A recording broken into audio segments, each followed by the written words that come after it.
Hi, Tom from BKM Nutrition, and in this video I'm going to discuss what the best fat loss program for men or women who lift weights is, and maybe why I now have come to the conclusion that fat loss programs are actually dead. Now that's quite a bold statement to make, and of course fat loss programs are not dead because there are millions of people selling fat loss programs, fat loss supplements, fat loss pills and all these other things that will help you lose weight. But if your focus is on building a better body, so for me, I'm a bodybuilder, and most of the people I work with are looking to increase their muscle mass as well as burning a little bit of body fat away, a fat loss program is potentially not the right thing for you to do. And here's why. A little while ago, I wrote a book called Target Lean, which you can buy on Amazon. I always plug it on every video if I can. And the purpose of Target Lean was to dispel a lot of the rumors and myths and all these guru tactics that people use to sell you their fat loss hacks, and to basically to upset the industry a little bit, because there was a lot of this going around where people were doing their 6-week shred programs and giving people supplements and ketones and whatever else in order to help them lose, or to con them maybe out of money to help them to lose body fat. And the thing is you don't need to have all those things. All you need to do is, and I've got numerous videos on my site, you can have a look at them, is calculate your calories for fat loss, arrange your calories over your day, then you list all the foods that you like and you apportion those foods into your meal blocks and your snack blocks, and then basically you have to eat that again and again and again. And again, I've got a whole video that you can watch. It's called How to Build Your Perfect Diet for Fat Loss or something like that. And you don't. And the whole thing is it wasn't a diet designed for fat loss, as in, look, eat this. It is a fat loss program. It was designed to help people who watched it, and also to read the book, to actually build a diet plan which helped them to get into better shape. The tagline of the book is how to get the body you want, eating foods you like. There's no mention of fat loss there, because getting the body you want might not mean getting shredded. It might not mean getting into, dialed in sub 10% body fat. What it was about was getting a body that you're happy with a body fat level you are happy with. And if you eat healthier and eat according to your calories and do all these right things like exercising and lifting weights and all these other positive things that I talk about, you don't need no fat loss supplements or fat loss hacks or whatever else, because you'll be sending the signals again and again, day after day, to your body, telling it what you want it to do. And it will respond in kind by normally doing what you want it to do. There are certain exceptions, of course, with illnesses and certain conditions and that which need a little bit more tweaking, but on the most part, people I've worked with, as long as they followed these rules, they have got into better shape. And the thing is, when I first started off, I sort of called myself a fat loss specialist, and I was really a fat loss specialist because people did lose body fat with me. But what I realized after a while is I wasn't a body fat specialist, or body fat loss specialist I should say. What I was doing was helping people to build better bodies. And actually what I found is that if you started focusing on fat loss as the main, say, topic or the goal of the program, what happened was people got obsessed with that fat loss thing, and actually that could be detrimental to the results that you wanted. Here's an example. If you're focusing on fat loss as the primary thing you're trying to do, what you need for fat loss is a calorie deficit. Of course, you can't lose body fat without having a calorie deficit. Everybody knows that. Well, hopefully most people know that. Certain gurus on the internet don't, of course, and they tell you that calories don't matter. Okay, yeah, it does actually. Laws of science and all sorts. But you do need a calorie deficit to lose weight. However, if you're focusing on fat loss, then the calorie deficit becomes the only thing that you're focusing on. And also in line with that, if you're focusing on fat loss, the weight on the scales becomes the thing that you're focusing on. So calorie deficit restricts a load of food. Weight loss on the scales, if you've lost weight, you're winning. If you've gained weight, you're losing. Here's where it comes a little bit unstuck there. A lot of the clients I work with actually gain weight when they're working with me, but, and there's a big but here, they look much better. They have visibly lost body fat they less body fat than when they started with me, and they've also gained some muscle. Now what's happened there is a body composition change has occurred. They've gained muscle, they've lost fat, and because they've been consistently applying the techniques and the workouts and all these other habits that I help them to learn and put in place in their lives, they're actually gained more muscle than the fat that they've lost, so they gain weight.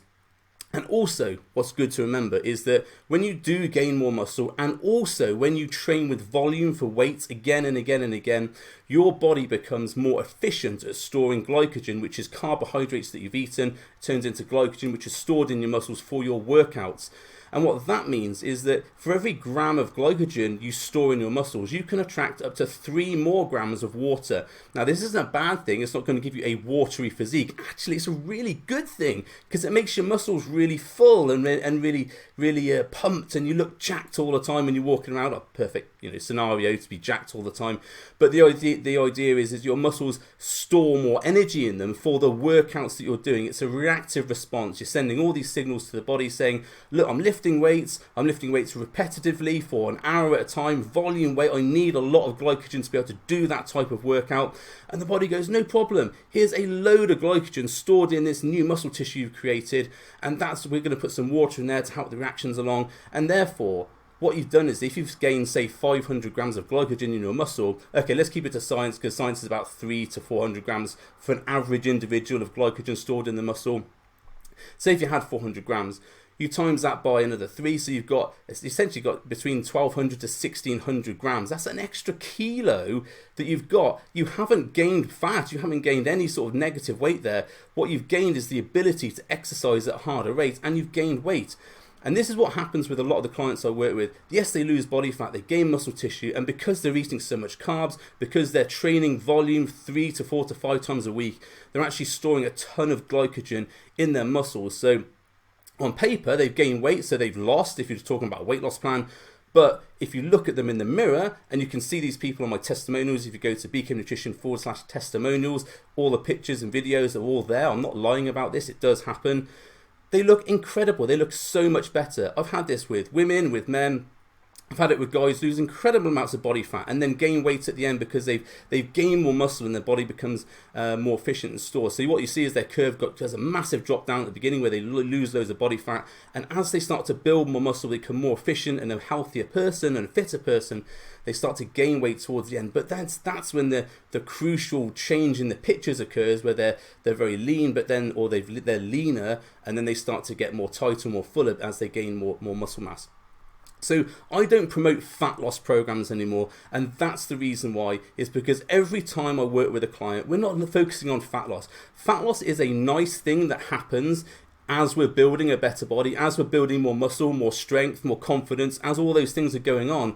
Because the high amount of calorie output in the workouts, and obviously we're fueling that with the carbohydrate, what we're doing there is making sure the body has enough fuel to really smash through the workouts. And because we're fueling at the right times of the day, what that does, it creates a big calorie deficit. So actually, I've had clients who are eating more, and we've increased their carbohydrate, and they've continued to lose body fat because they are smashing out all these calories, and because of that extra output from, so let's say, having 30 grams of carbs before workout, for example, they might smash out another 200 calories on their workouts. And as long as we make sure we keep them active during the rest of the day, so they're not compensating by going home after workout, sitting down and doing nothing for 3 hours, as long as we're monitoring their steps, so they're keeping active during the day, keeping that level of normal activity as well as their workouts, then what happens is we're actually feeding the machine a little bit more, and we're making the machine more efficient. And these people can eat 300, 400, 500 grams of carbs a day and still lose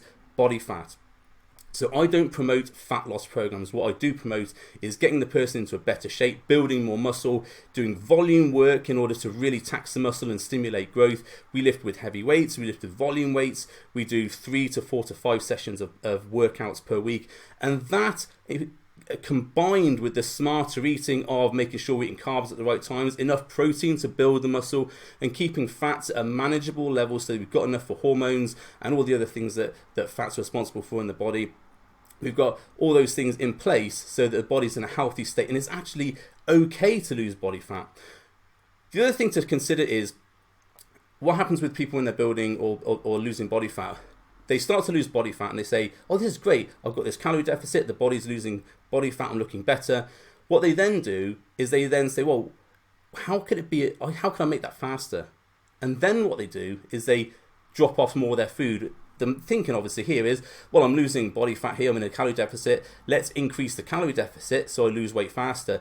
But also at the same time, they try and increase their cardio workout, so they're increasing their calories out while decreasing the food that comes in. So that nice calorie deficit they had of between 3 to 500 calorie deficit, which is about where you want to be, that's now gone more output and then less calories in. So you've increased that calorie deficit potentially 700, 800, 900 calories. And I've seen this happen. I've seen this with people who are very intelligent people, and they're just trying to increase their results, speed up the results, because they really like training, they really like getting into shape. And unfortunately, they start increasing the calorie deficit, and then what happens then? The body kicks back against that, and you get the situation where you're craving food all the time, you're really tired, your workouts are rubbish because you haven't got the energy, and then what happens, of course, is that you break, you binge, you eat a ton of food, and then you gain a load of weight back again.